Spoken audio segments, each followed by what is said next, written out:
Hello, assalamu alaikum everyone. কেমন আছেন সবাই? আশা করি ভালো আছেন। So in this video I'm going to talk about কিভাবে আপনার IELTS স্পিকিং এর যে মডিউলটা আছে এটাতে আপনি ভালো করবেন।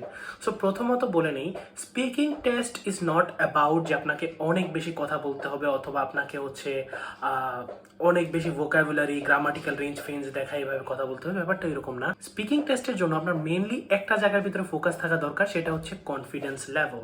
আপনি যদি কনফিডেন্ট থাকেন উইথ ইউর স্পিকিং স্কিলস, আপনাকে দেখবেন ইজিলি আপনি আপনার মার্কটাকে গ্রো করতে পারতেছেন by your confidence. So mainly আপনার যদি কনফিডেন্স লেভেল ভালো না থাকে, আপনি যদি ধরেন হেজিটেট ফিল করতেছেন, কথা বলতে গিয়ে অসুবিধা হচ্ছে, ওই ক্ষেত্রে আপনার জন্য ব্যান্ড স্কোর বানানোটা একটু ডিফিকাল্ট হয়ে যাবে। So first of all focus দেবেন আপনার কনফিডেন্সের উপর। The second thing is about grammar. প্রথম কথা হচ্ছে গ্রামার যদি আপনার ঠিক না থাকে ভাইয়া, আপনি স্পিকিংয়ে অত ভালো করতে পারবেন না। এর পিছনে কি রিজনটা ক্লিয়ার, যে স্পিকিংয়ের মধ্যে আপনাকে বিভিন্ন ধরনের কোয়েশ্চেন করবে এবং এটাকে আপনি পাস্ট টেন্সে বলবেন না প্রেজেন্ট টেন্সে বলবেন, ওই নলেজটা আপনার মধ্যে থাকতে হবে, ঠিক আছে? প্রেজেন্ট পাস্ট সিম্পল, তারপর কমপ্লেক্স সেন্টেন্স অনেক ক্ষেত্রে বানানো লাগতে পারে, কোথায় লিঙ্কিং ওয়ার্ডস ব্যবহার করবেন, হাউ এভার, অলদো, এগুলো কোথায় কোথায় ব্যবহার করতে পারেন, এগুলো সম্পর্কে আপনার একটা নলেজ থাকাটা ইজ মাস্ট। এটা খুবই ইম্পর্টেন্ট, এটার দিকে আপনার ফোকাস দিতে হবে। And the third tip is fluency. প্রথম কথা হচ্ছে আমরা যখনই কথা বলি, কথা বলার সময় আমরা এরকম ভাবে হচ্ছে আমরা কথাটাকে মানে একটার সাথে আরেকটা কানেক্ট করার সময় আমরা দিয়ে হচ্ছে ব্যাপারটাকে কানেক্ট করি, but that is not the way.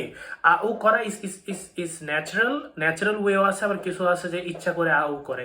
অতিরিক্ত করলে আপনার যে ব্যান্ড স্কোরটা আছে সেটা কিন্তু কমতে শুরু করে, right? You will reduce your score by or any kind of noises you are making every time. তো be aware about this kind of problems. আপনাকে এগুলোর দিকে ফোকাস দিতে হবে। এবং আরেকটা জিনিস করতে পারেন স্পিকিংয়ের জন্য, try to pretend like a celebrity. আপনাকে একটা সেলিব্রিটির মতো করে নিজেকে তুলে ধরতে হবে, like I M A celebrity এবং আমাকে হচ্ছে টক শোর মধ্যে কোয়েশ্চেন করতেছে, এই কোয়েশ্চেনগুলো আমি অ্যান্সার আমার মতো করে দিব, ঠিক আছে? নিজেকে প্রেটেন্ড করবেন যে আপনি একজন সেলিব্রিটি এবং আপনাকে ওই কোয়েশ্চেনগুলো ইংলিশে দিতে হবে। শাহরুখ খান, সালমান খান তারা ইন্টারভিউ দেয় দেখেন না, ওই রকম ভাবে কিছুটা ব্যাপারটা এরকম।